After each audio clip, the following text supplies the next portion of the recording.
Miguel Antonio Otero II, nicknamed Gillie, was the 16th governor of New Mexico Territory from 1897 to 1906 and in later life the author of several books on Western law. He was the son of Miguel Antonio Otero, a prominent businessman and New Mexico politician.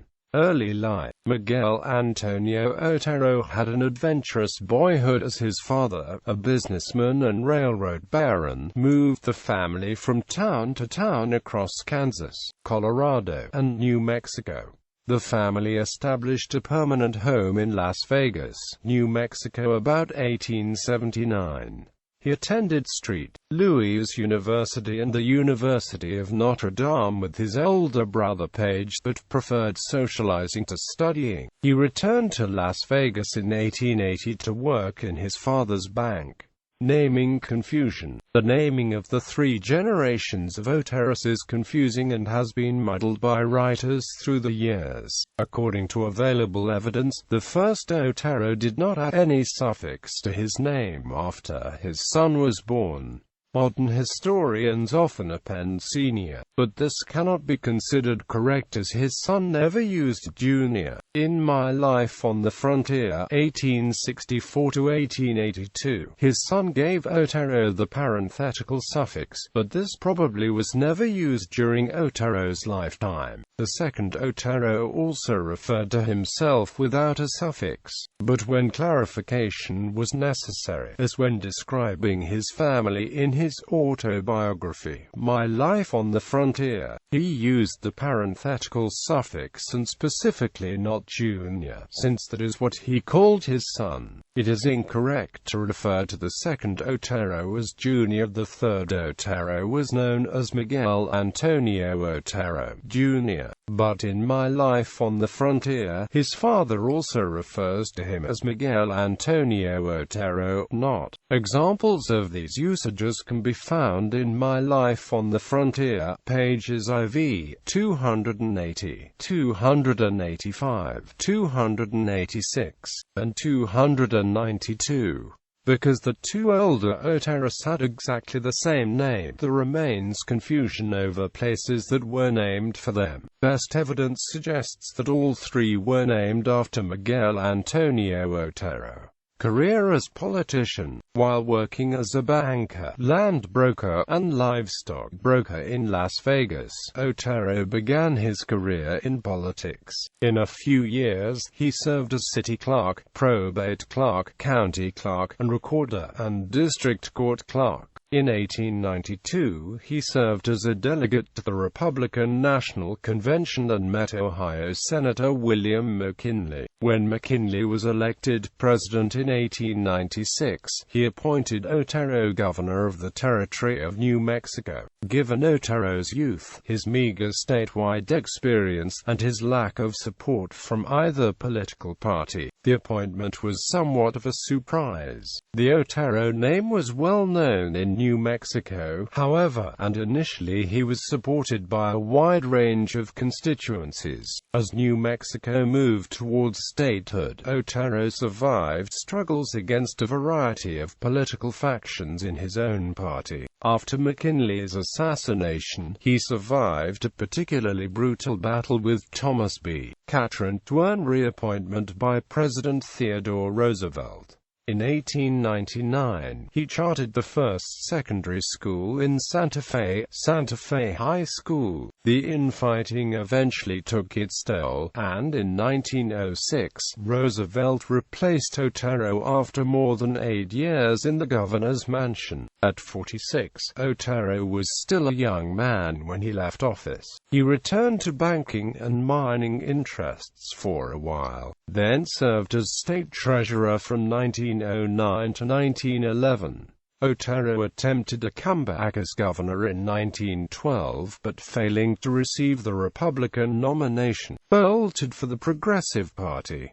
In later years he received numerous other commissions, including 4 years as Marshal of the Panama Canal. Career as author. In 1936, Otero published The Real Billy the Kid, with new light on the Lincoln County War. After William Bonney was jailed in Las Vegas in 1880, Otero and his brother Page rode with the prisoner as he was transported by train from Las Vegas to Santa Fe. Remaining in Santa Fe for a while, the pair visited the kid in jail many times, bringing him tobacco, gum, and sweets, and generally finding him a sympathetic, if misguided, figure. Written some 50 years after Pat Garrett's original account, Otero's was the first book to present Billy the Kid in a relatively positive light. The book was edited, some say ghostwritten, by Marshall Latham Bond, whose father Hiram Bond was involved in trading with the Otero family out of Denver after 1872, and who owned a 100-square-mile ranch in the area during the Lincoln County War. Sandwiched around this book, Otero authored a 3-part autobiography. The first installment, My Life on the Frontier, 1864–1882, was published in 1935 and covered the adventures of his youth through age 23, when his father died suddenly.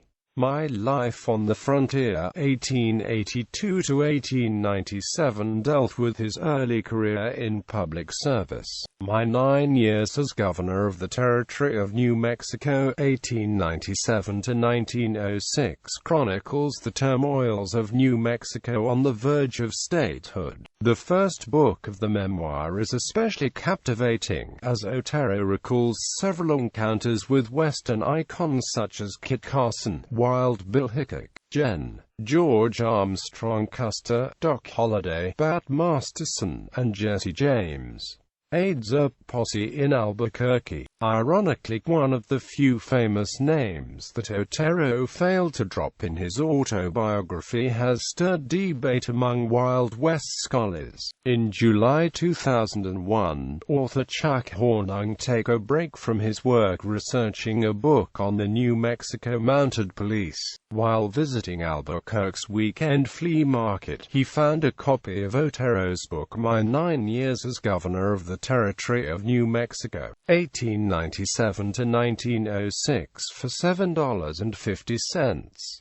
When examining his find, he found tucked into the pages a carbon copy letter of an undated, unsigned letter. It was filled with previously unknown information on the Earp vendetta ride, the federal posse led by Wyatt Earp, and their exit from Tombstone, Arizona Territory in 1882. Hornung concluded that the internal evidence of the letter clearly identified the writer as Miguel A. Otero. In the letter, Otero describes interactions his father had with the Earp posse Albuquerque and how he assisted his father. The Albuquerque newspapers in 1882 corroborate that Otero was in town at the same the Earp posse was there. In My Life on the Frontier, 1864–1882, Otero mentions the Earp brothers only as friends of Doc Holliday, providing no hint of the incident detailed in the Otero letter. According to the letter, Wyatt and Holliday were eating at the Retreat restaurant in Albuquerque, owned by Fat Charlie. When Holliday said something about Earp becoming a damn Jew boy, Earp became angry and left. Jaffa told me later that Earp's woman was a Jewess. Earp did mizuzah when entering the house. Wyatt was staying with a prominent businessman, Henry N. Jaffa, who was also president of New Albuquerque's Board of Trade. Jaffa was also Jewish, and based on the letter, Earp had, while staying in Jaffa's home, honored Jewish tradition by performing the mizuzah upon entering his home. According to Otero's letter, Jaffa told him that Earp's woman was a Jewess. Earp's anger at Holliday's racial slur may indicate that the relationship between Josephine Marcus and Wyatt Earp was more serious at the time. than is commonly known. The information in the letter is compelling because at the time it was written in the 1940s, the relationship between Wyatt Earp and Josephine Marcus while living in Tombstone was virtually unknown. The only way Otero could know these things was if he had a relationship with someone who has personal knowledge of the individuals involved. Others believe that during most of this two-week period in April 1882, Otero was actually in Denver where his father had just been swindled out of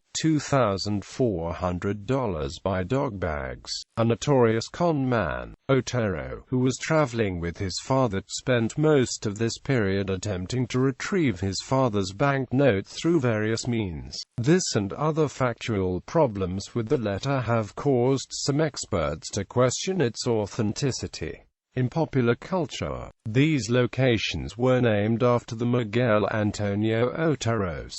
Otero, New Mexico, named in 1879. Otero County, Colorado, named in 1889. Otero County, New Mexico, named in 1899, while Miguel Antonio Otero was territorial governor.